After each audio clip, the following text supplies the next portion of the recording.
awakening is a beautiful word because it's something that we wake up to. And I talk about it in a way of remembering. Like we remember that this actually is our true essence. It's just that we have been conditioned out of this from the get-go and, by in various ways, society, from our upbringing, from teachers, peers, all of this, that we shift and condition ourselves to fit in a world. Welcome to Project Loving Myself, the podcast where we dive deep into the messy, beautiful journey of self-discovery, self-love, and healing.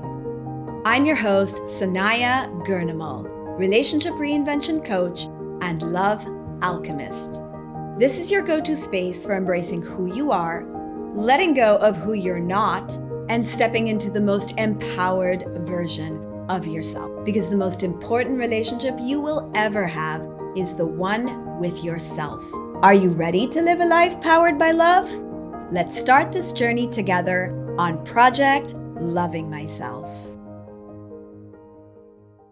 Welcome back to Project Loving Myself. I'm Sanaya, and today let's talk about something so many women feel, but rarely talk about, at least not out loud. You know that feeling of being extra sensitive, or picking up on things that other people don't notice, or having a quiet knowing about people or situations that you can't really explain? Maybe you've brushed it off. Maybe you've learned to hide it. Maybe you were told it was too much. But what if that sensitivity isn't a flaw? What if it's actually your intuition waking up? Today, we're diving into what a spiritual awakening looks like in real, everyday life, not in some mystical, dramatic way, but in a way most of us actually experience it. Slow, quietly, and sometimes with a little bit of confusion. And I couldn't think of a better guest to guide this conversation than Amy Wilkinson, an intuitive mentor, yoga and meditation teacher, and someone who's helped thousands of women reconnect with that inner voice we've all been trained to ignore. What I love about Amy is her simplicity. She makes intuition feel human, not woo-woo.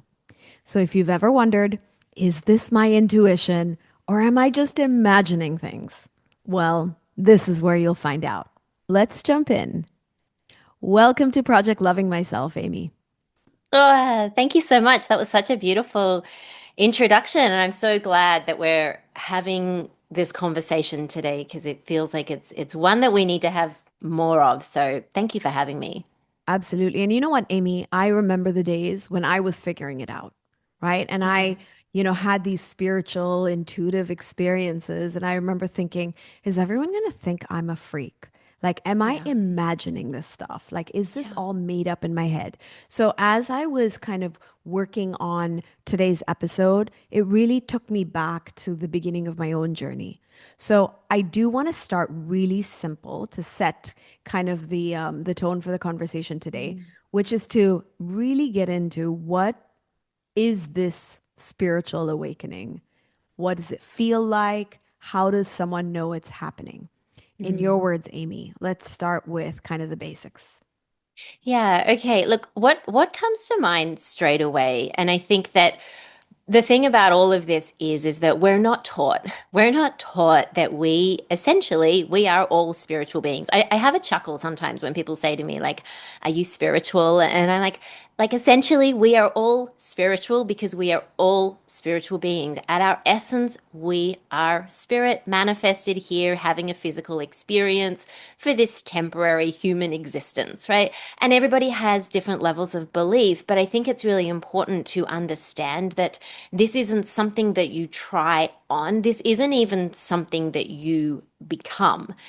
Awakening is a beautiful word because it's something that we wake up to. And I talk about it in a way of remembering. Like we remember that this actually is our true essence. It's just that we have been conditioned out of this from the get-go and, by in various ways, society, from our upbringing, from teachers, peers, all of this, that we shift and condition ourselves to fit in a world where we feel like in order to be approved, in order to be accepted, I need to leave myself in a way. So what happens when we're having a spiritual awakening? And this isn't something, I kind of want to demystify this as well. It's not something where you just wake up one day and you're like, oh my God, and there's this big mystical experience. It can happen very slowly, very gradually. Like we're all still, I feel like I'm just going through layers and layers of awakening. Like I've had more of that this year. 2025 has been a big year for a lot of people. 2020 was massive. For others, it's earlier on in their journey. I know for me, it was when I was in my teens and I just started to feel like there was something more to this life than what I was seeing and experiencing. Yeah. A lot of people will come to this when they've gone through some heartbreak. Like I know for me, it was as simple as I'd separated from a boyfriend when I was in my teens who I had a really intense, beautiful, loving relationship with, and I thought my whole world was crumbling. So people will come to it maybe from tragedy, from breakup, from illness. And it's basically at the essence of it is when we start feeling like there is something more than this. There is something here for me. I can't necessarily put a name to it. It's not even something that I can feel with my five logical senses, but it's a deep knowing, or I like to say, like a calling for something more beyond what I'm seeing and experiencing here in this three-dimensional world, what I'm sensing just with my five senses. So Yeah. in a Amy, nutshell, yeah. I'm gonna jump in for a second because first of all, I just want to say I completely relate to that. I remember for years feeling like there's something more. And I used to feel like I am destined for something more. And I remember telling a boyfriend over at dinner, being like, this isn't it. There's just something Yeah. more. I feel like there's more that I need to understand or there's more I'm here for. And it was like that inner feeling of like, again, as you said, it wasn't logical. You can feel it with your senses, but you knew it was there. And that was the precise feeling when I first kind of encountered this whole, I don't know if I want to call it a world, this dimension, this understanding, this reality. There are lots of different words to say it, but I remember thinking that this is the something more that I was Yeah. searching for. And the minute you open the door, you can't stop because there's so much to, as you said, another word I loved, I thought was so apt was a remembering, right? It's not like you're Yeah. learning everything for the first time. It's like everything you're learning feels like, oh, I knew that deep down in my core and Mhm. I'm reconnecting with it and I'm remembering it. And it's like as if I always knew it but I didn't until now. You know what I mean? So Yeah. I Yeah. I completely relate to what you're saying, and I just wanted to, highlight that's exactly what it feels like, at least for Yeah, me. and and I'm glad you said that. Like the beautiful thing is what you said about that feeling and that knowing how you said I was destined for something more. Yeah. That in and of itself is a way that your soul, so the essence of you, like who we are beyond this body, beyond the mind, is communicating to you. Our Yeah. soul communicates to us through our desires. So that feeling or that knowing that you would have had, and there's going to be different ways that we interpret this information depending on our, let's say, our dominant clair, like whether it's more of that feeling, which can be that clairsentience. You're Mhm. describing like the claircognizance, which is that real knowing. Like I just Yeah. know, and I don't have any evidence of that. This doesn't make any logical sense, but it's a knowing that I have that I'm here for something more. That's a way that spirit is communicating to you. And if you have that desire and that knowing, it is because there's a version of you who's living that reality. Beautiful. Beautifully said. I want to talk about that. The clairs, the intuitive senses. I know you talk about the five, but then you talk about other intuitive senses beyond that. Can we talk a little bit about what they are, how we can feel, this kind of spirit talking to us through the senses, and how do we even strengthen these abilities or these skills? Yeah. I think to begin with, particularly if you are newer to this and you're starting to wake up and feel, and for some people it might be quite big, like they might all of a sudden start to feel these, sense these voices or have the visions. So to come back to the clairs, we have clairvoyance, which is our clear. When is how we're using clair, it's clear. So clear sight is the seeing. When it's clairvoyance, and if that's a dominant sense of yours, which for many it is, we're going to be more seeing the images. We're seeing the signs. We're seeing things perhaps in the physical 3D world as a way that spirit's communicating to us through the images, through the literal signs that we might see, or we might have those flashes. So if it's a way that spirit's communicating to you or your guides, and you just see a scene or an image in your mind, that's your clairvoyance. Clairsentience is that clear feeling. So it's just, when you walk into a room and you can just feel the energy of the room. It might feel good or something might feel off, or how you feel when you're around someone. That's another way that your spirit's communicating to you. So it's that felt sense or clear sense. Claircognience is that gut knowing. I just know. This is quite developed in a lot of males, particularly. You're nodding as if like maybe that's yours as well. Like we tend to have one or two that are more dominant, but we can strengthen all Yeah. of them. Um, and then we've got the clairaudient, which is our clear hearing. So when we're going to be then a way that your guides, your spirit might be communicating to you is through hearing. You might be hearing the voices in your head, which by the way, some people will think that when you're hearing this, you're going to just be hearing this different voice. Like you're hearing it in your own mind, you're hearing it in your own thoughts. You might be noticing lyrics of a song that come in at that right time, and they're just the lyrics that you need to hear in that moment. Moment. Yeah. Yeah, yeah. So the way that we start to strengthen them is understanding. And usually when you mention these, people will start to go, yeah, I feel like that's me. Like I definitely see things or I hear things or I feel things. And then starting to lean into that, starting to dialogue with that a little bit more. Because Mhm. when we're communicating with the spirit realm, it's what we can't see, touch, feel with our physical senses. We need to create a relationship with it and strengthen a relationship. So starting to ask, right? Yeah. Spirit world is bound by the laws of free will. So we need to ask for the assistance, ask to be shown. Can you show me a sign? Can you help me to, and taking the space to get quiet enough, which we often don't do, to get quiet enough so that we can hear the way that spirit is communicating it, so that we can notice, so that we can see the signs. So that would probably be my biggest things to start with is asking, and then becoming aware, opening your eyes, opening your senses to be able to see and feel and notice what's going on, and then to really capture that as well. And there's different ways that you can strengthen each of those individual players as well. And for you, Amy, how did you come to become aware of these kind of psychic, intuitive senses? How did you begin to receive messages yourself? So I was always quite a sensitive child, and I think many that come to this early in their life are. Mhm.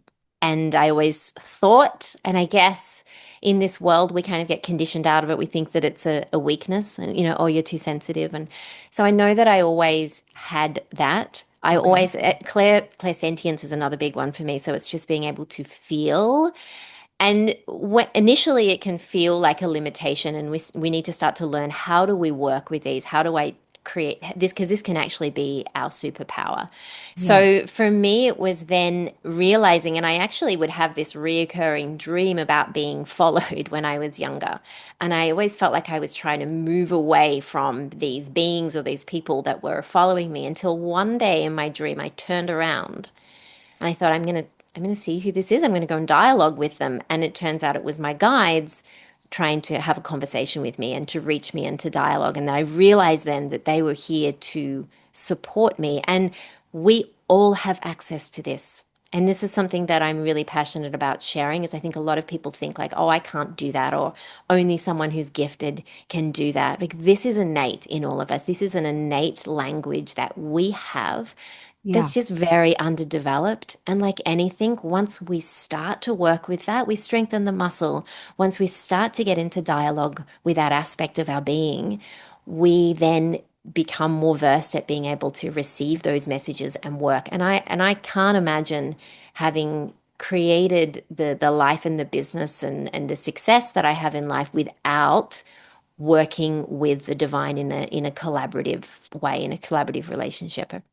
Which is so interesting, right, Amy? Because I've always encountered people who have had some of these experiences, and a lot of them are very afraid of it.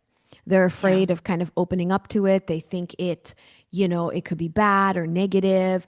And it's so interesting because for me, when I started to open up to my own, intuitive abilities, I'm very clairsentient and very claircognizant. Is Mm, those are my two mm, like mm, strongest mm, mm. senses, clairs. And the minute I started to receive information, it was like, wow, I have almost like, a secret, superpower, Yeah. right? Yeah. That helps me Mm, navigate, make better decisions, just guide me, try to avoid, or it helps me avoid situations that aren't good for me. It helps me make better choices. It helps me become more aware of what's going on in a situation. And it's always served me. But I know a lot of people are afraid of these gifts. And I also think a lot of women were taught to either fear it or yeah. dismiss it as not real, as part of our imagination. So a lot of us grew up learning to kind of hide or doubt these Mm, different things that we were receiving. So what would you say is something women could do to start to accept, reclaim these parts of ourselves that we might have shut down or we might have buried? And I, yeah. I have to add one more thing, Amy. Like, I became aware of one sense at a time, right? Mm, So I realized I was highly empathic. And then I started to realize that it was more than just that. Like I could feel beyond that. And then, the claircognizance came in where I would just know things. I would just have answers and I'd be like, wow, I didn't know that until now. Or I would yeah. speak and be like, oh, wow, I'm learning from myself because clearly I was like, channeling information and so on. And so those are the two things that came in. But I Mm, realized recently that because of, I would say, experiences that I had when I was younger and I didn't really have a guide, I didn't have anyone to kind of help me understand what was happening.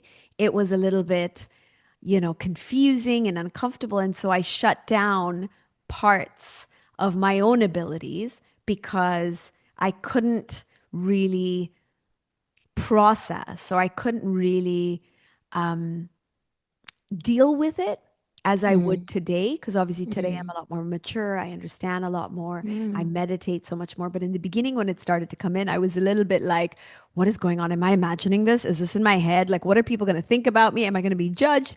All these thoughts come in. So I know there are parts of my own psychic abilities that I shut down out of fear, and still they come back to me at different points. So I understand this is not like a something that happens overnight. It comes in over time and it comes in as you Yeah. trust more. But so really two questions, Amy. Like, have you heard of people that are also struggling with this? What would you say to them if Yeah. you could to help them Mm. feel more comfortable with these aspects? Yeah, it's really natural initially to feel that fear, and I think that is part of the conditioning of our society as well, and particularly as women, like we have this remembrance, we have done this before, right? Mhm. Before we came into this industrial revolution where we learnt to really outsource our power, that we have memories of being able to communicate with nature and with our ancestors. Like, so this isn't something new.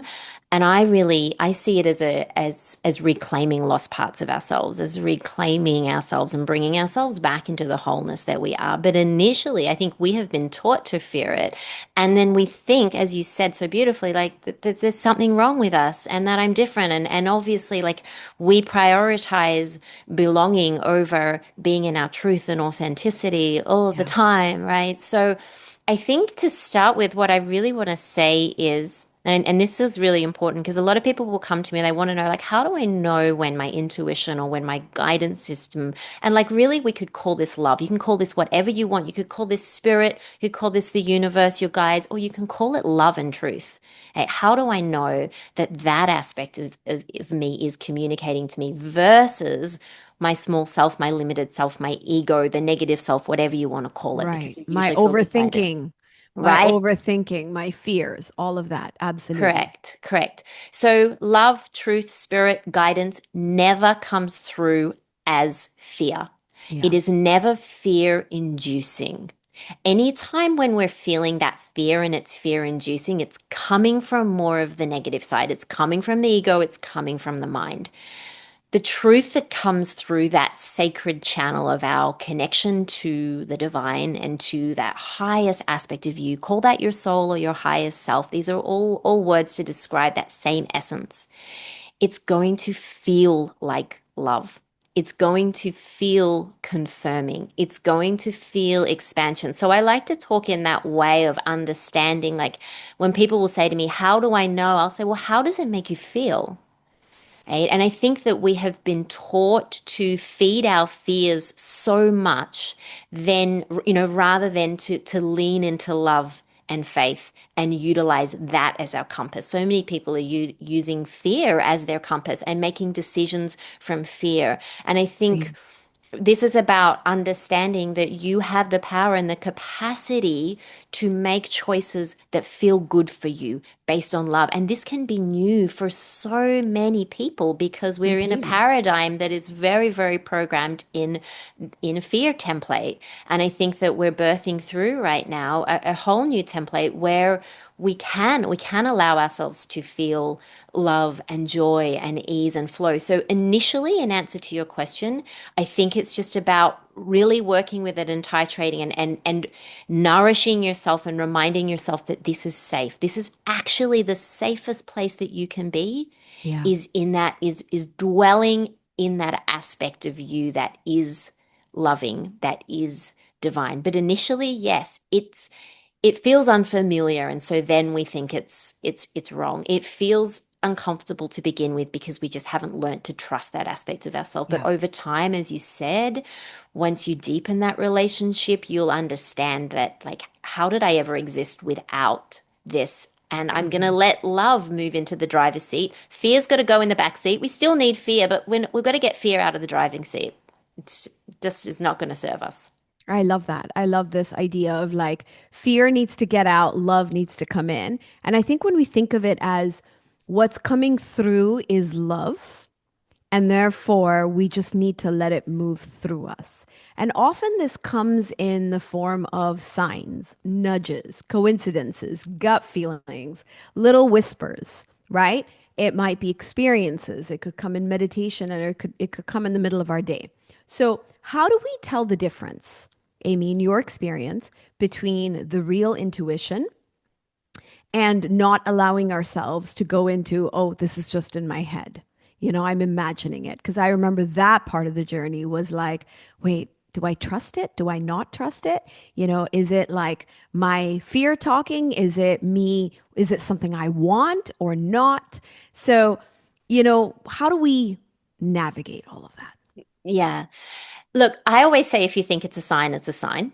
And Hmm. then and we will feel this, we'll see it, we'll notice it, and then we'll go into doubt, right? Then we'll notice the ego coming in and saying, no, that can't be right, right? You haven't got this. That's not a sign for you. And then it's going to have its stories and so forth. So I kind of like to speak truth to the lies when that voice inside of me comes in and tries to take over. And I think it's once you start to keep steering the ship more towards that place of you that can really trust in love, and I think that this is a big part of it, like you can trust in this, then what happens is the ego is going to lose some of its grip. The fear is going to lose some of its grip.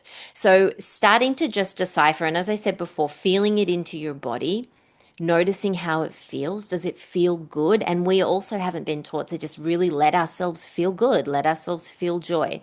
So I Yeah. think initially it's understanding that. There was a second part of your question that I've forgotten. What was the second part? So, the tendency to think it's in our mind, the tendency to like negate it, the tendency to doubt it. Like, how do we deal with that?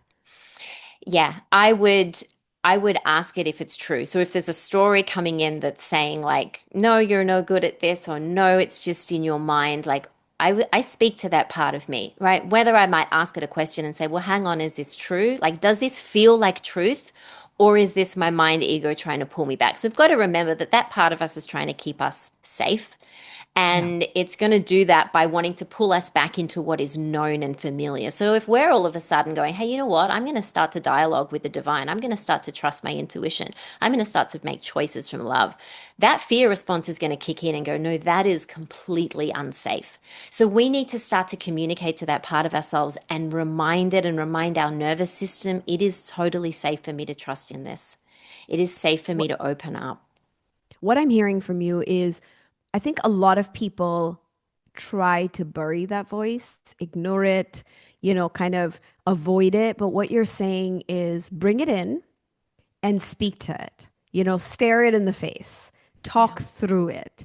Don't just kind of try to run away from it because then it just keeps following you. So I think what I'm getting from Correct. you is it's normal. It's okay. Just talk to that part of you that's trying to kind of pull you away. Now, Yeah. what happens, Amy? What happens when we start to lead with that inner voice, that inner knowing, instead of the logical mind that wants to kind of put everything in a box? What actually changes?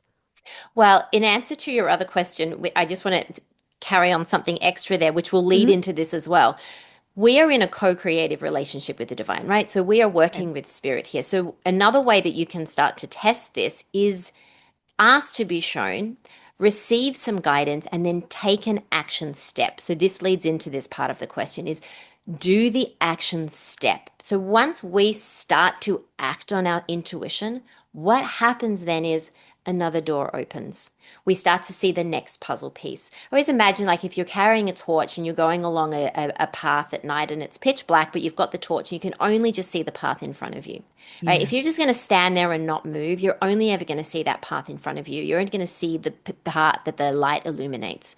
We have to take action, inspired action. So, from that place of knowing, or from that whisper that we get, or that little nudge that we get, when we start to take that action step and we start to take a step forward, Spirit's going to reveal the next piece.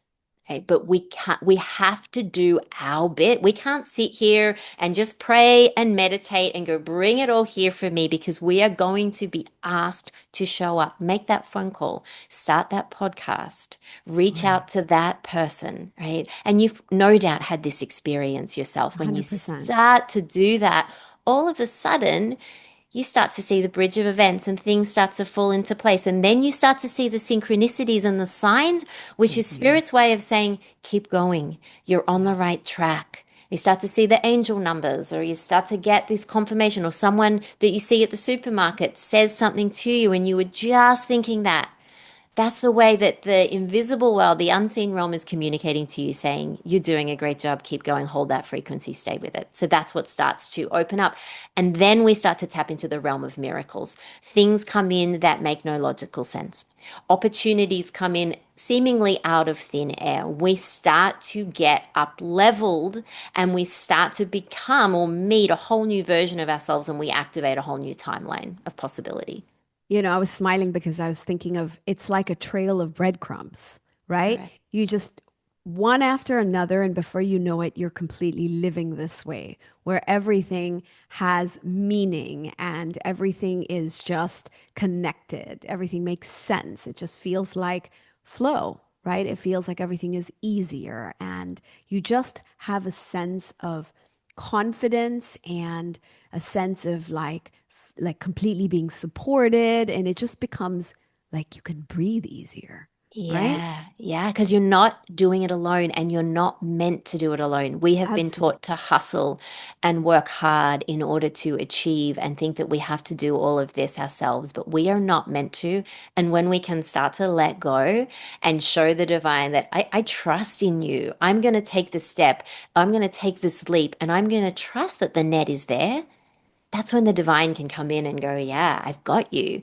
But we Yeah. have to, and this is the tricky part, because people, we want the whole roadmap.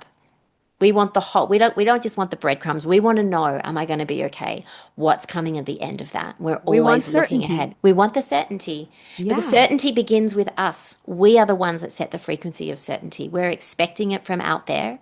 But once you start to activate that certainty within yourself, which is a certainty not around, I know that this particular thing is going to work out, but it's certainty that I know no matter what, Spirit has my back. I know that no matter what, I'm looked after, I'm guided, and this is all going to work out for me. It's that level of certainty that activates miracles. It is, and it is a completely different way of living.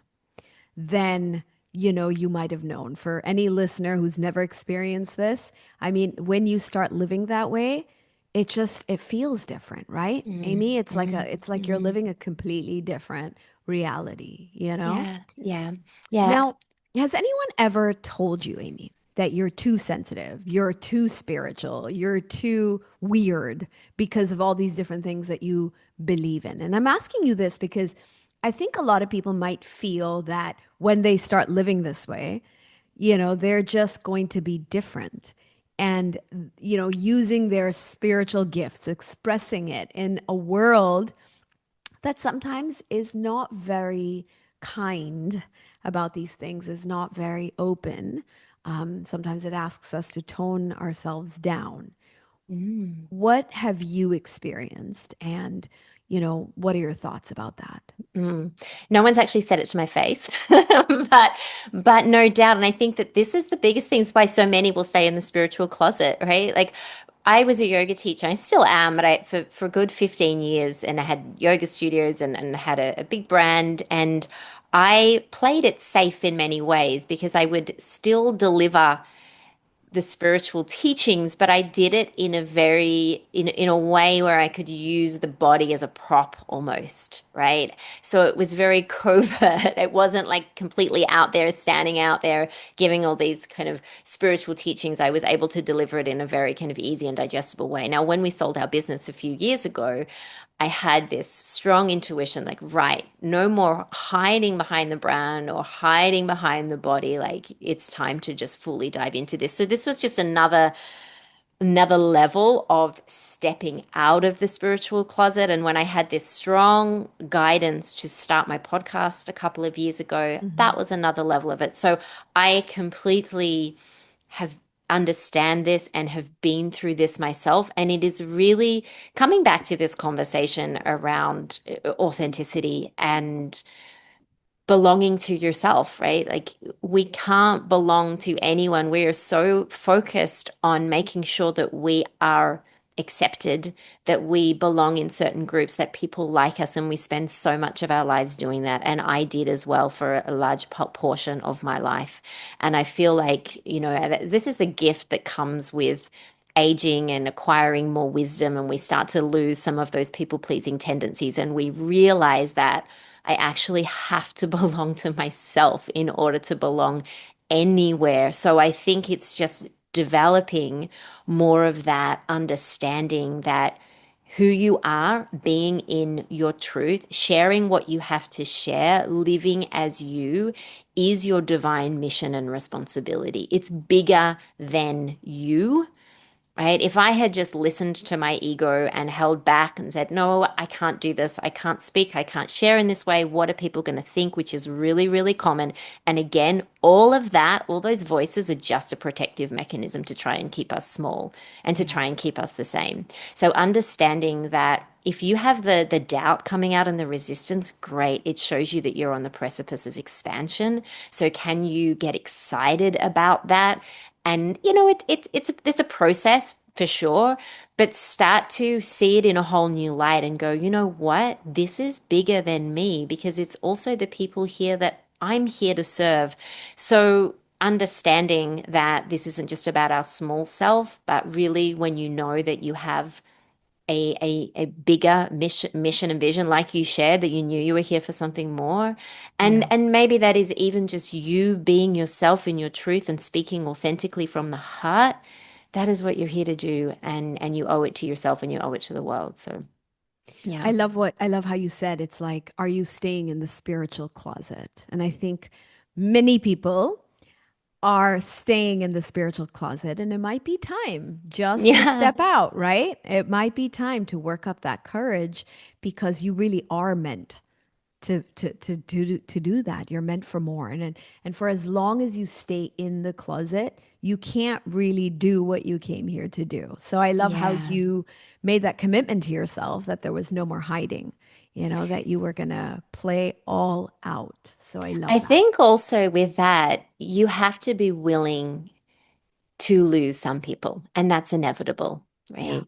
We've all probably experienced that. I'm sure you know a lot about that being For a sure. relationship coach as well, that Yeah. not everyone's going to get you, not everyone's going to see you, not everyone's going to love this version of you being in your truth.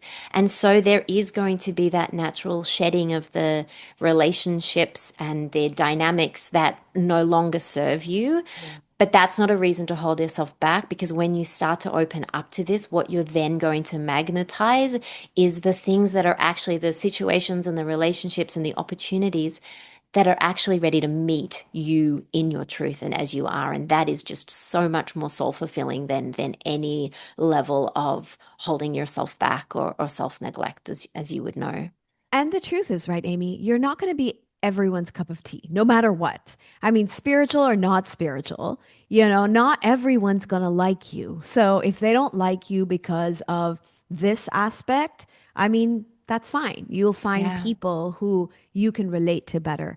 And I've found in my own journey that the people that I encounter who are a lot more like me are just more loving people. They're less based in fear.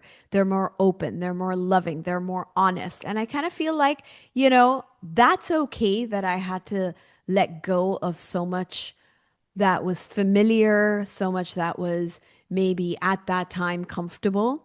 Mm. That's okay because I found more. I found more by letting go of everything that I thought, I was losing at that time. So I have to say that it's kind of like, it's like trading up in a way. You're Mm. trading that fear and that doubt and that confusion for peace, for Yeah. connection, for truth, Mm. for love. I mean, it doesn't really get better than that, right? Amen. Amen. And this is what we're here for in this Earth School at the end of the day.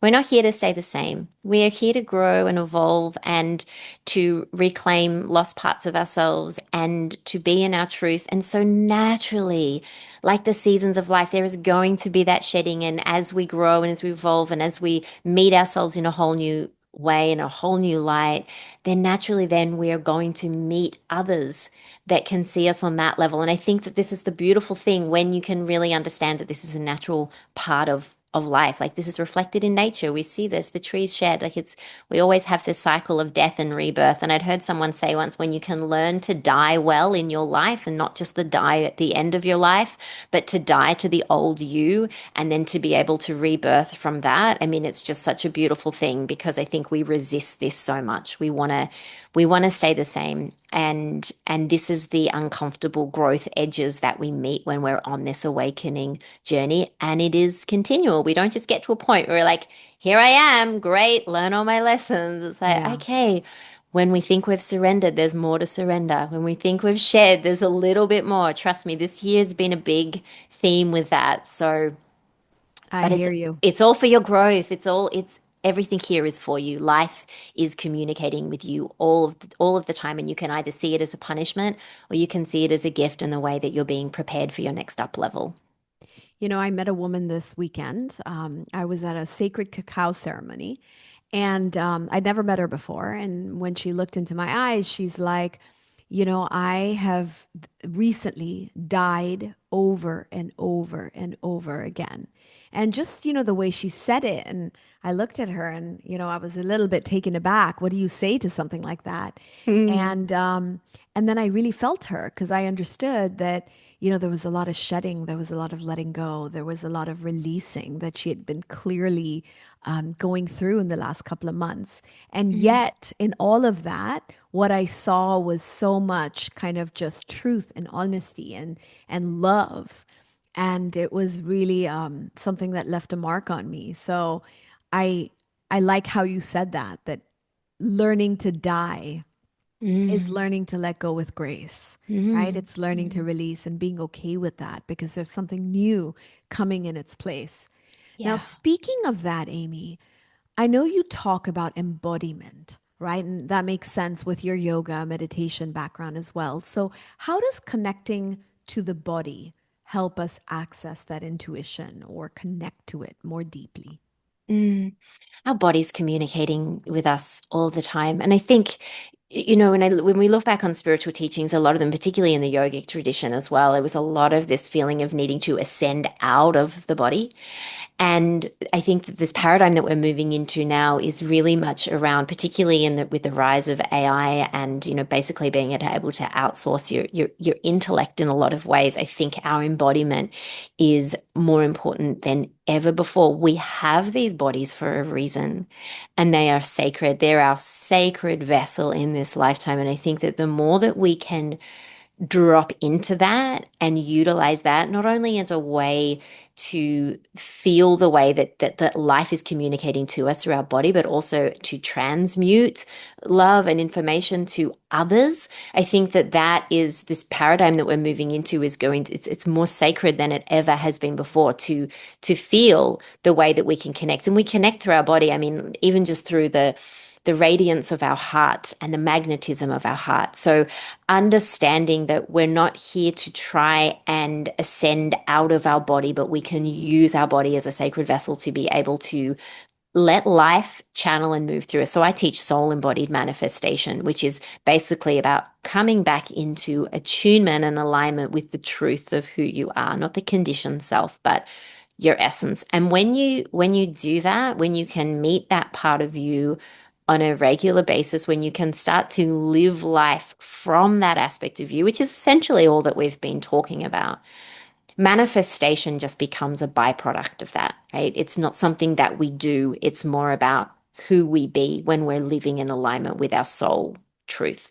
And then there's this natural unfolding of your highest timeline, which we've chosen before coming here, right? We have made these plans and these contracts before coming here. And when we can remember and reclaim everything we've been talking about, then we start to allow this to unfold through us, but it needs to happen through our body. Beautifully said. Amy, has there been any kind of manifestation that you'd like to share with us that came through your intuition or through this embodiment practice? Tell us something, about your own journey with that. Yeah, I mean, I've been consciously manifesting since I was about 16 years old. It started initially with like, Your whole life is a manifestation, essentially. yeah, and I think it is for a lot of people when you stop and look back and you go like, look what's happened in the last 10 years. Like, look at where I am. And we don't even realize the thing about manifestation is that we are doing this all of the time. We're either doing it consciously, like I've been doing for a long time, and many have, or Mhm. we're doing it unconsciously. So, a couple of the big things, I guess, just more recently, I had this little whisper. It started out as a little whisper and a nudge from my intuition a few years ago to Mhm. relocate. And this is a really, I'll tell you why this is an important story. We were living in the city of Brisbane in Australia, and I Okay. had multiple yoga studios, and we lived in a beautiful suburb, and the kids were happy, and we had one of our flagship studios just around the corner. So it was a great life. Like there was nothing wrong with that. Everything was beautiful. But I just had this feeling that there was something more and it wouldn't go away.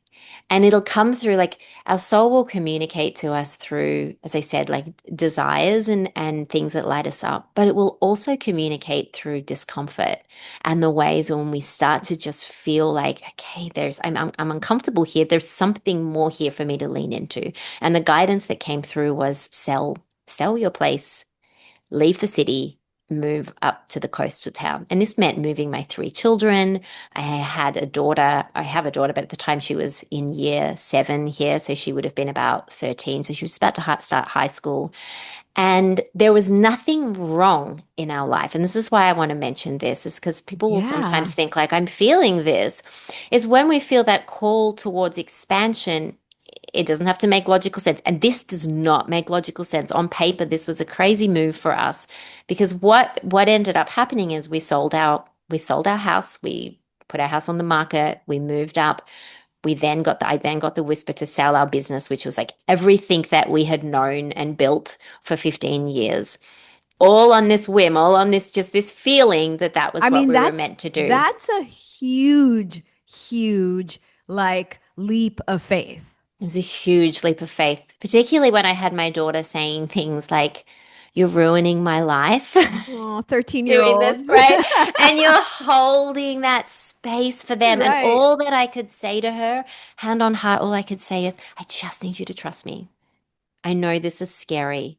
And it's interesting when I say that this is a way that we can talk to that conditioned part of ourselves, to that fear part Mm, of ourselves, like we would talk to our 13-year-old daughter, like, or to the younger version of ourselves and say, I know yeah. this feels scary, but it's okay. It's everything is going to be all right. Trust me, we've got this. Right?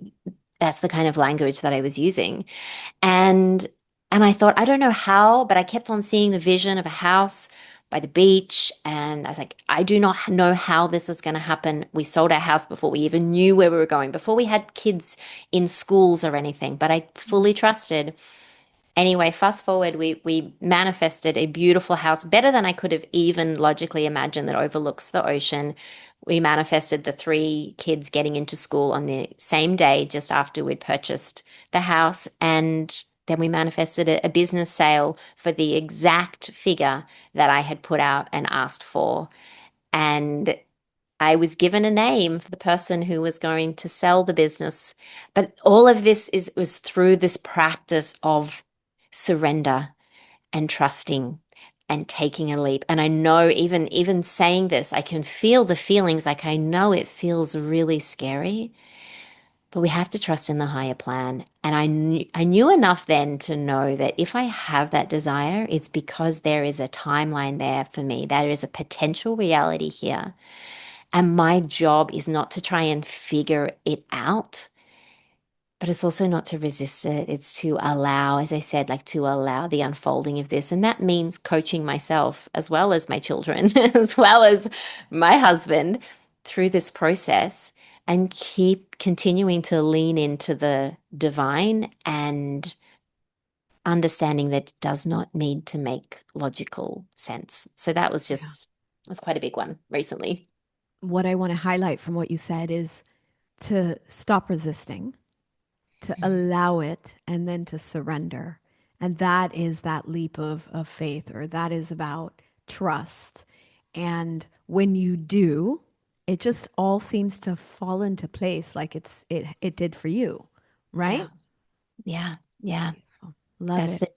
That's the divine map that's there. And I believe that we have these timelines that are already existing as a potential, and it's up to us. It's up to us to say yes to that journey. And yes, we're going to meet the fear and the resistance, undoubtedly, but to know that that is part of the process. That's not the stop sign. That's just coming up because you're expanding. Love it. Wow. Hmm. Amy, what would you say to the woman listening right now? She's on the edge of awakening, but she feels fear. She feels uncertain. She feels self doubt. She has that calling, that pull. So it's kind of like, one step forward, three steps back sort of situation. What would you tell her?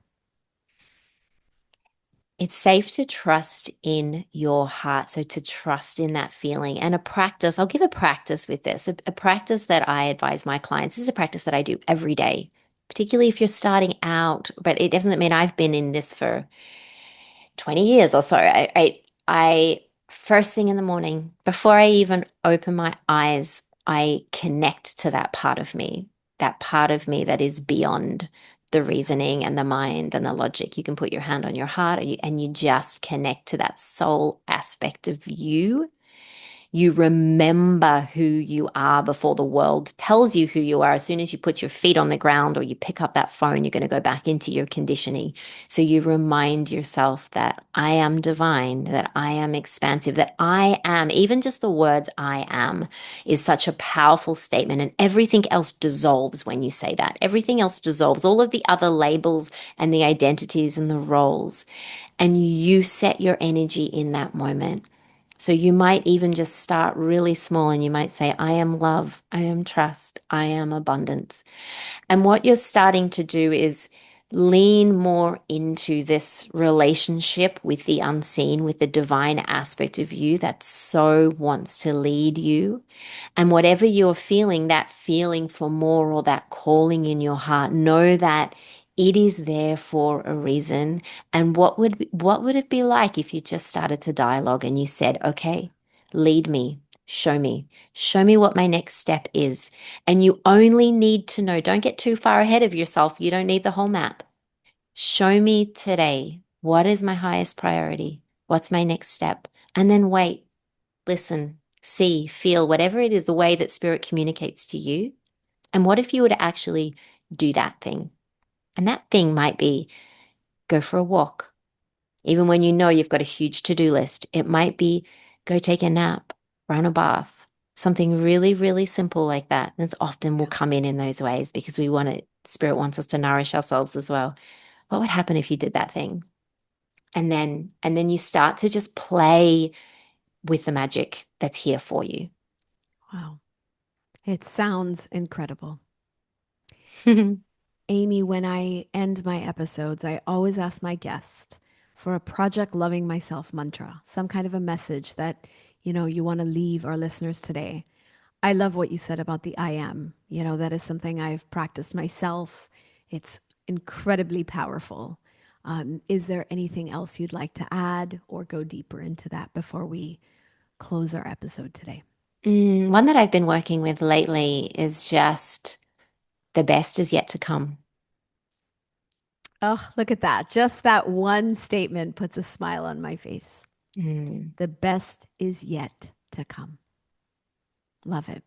Thank you, Amy. This has been an amazing conversation. I love the different things that we've touched upon, and I think this is something that would invite a lot of people to explore a part of themselves that they really have kept quiet for way Mm. too long. Mm. So, thank you for joining me today. Tell us how our listeners can reach you, can get in touch, or to step into your world.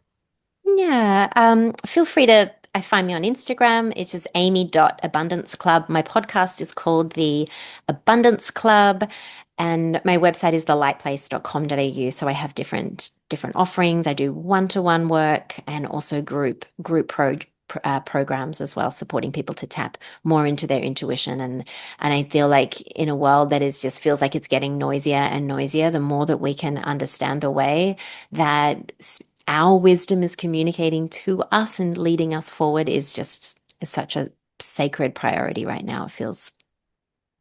But Perfect. thank you so much for having me. I've loved this conversation and your energy, and it's just been a delight. Thank you so much. Thank you. Wow, guys, what a special conversation this was with Amy. Now, if you've been feeling a whisper of something more, well, this episode may have been your sacred invitation to go forth and explore.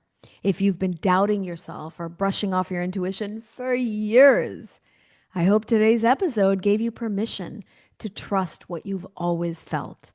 You don't need to become a different person to be intuitive. You just need to stop shutting down that part of yourself that actually wants to listen, wants to connect with you, wants to speak to you.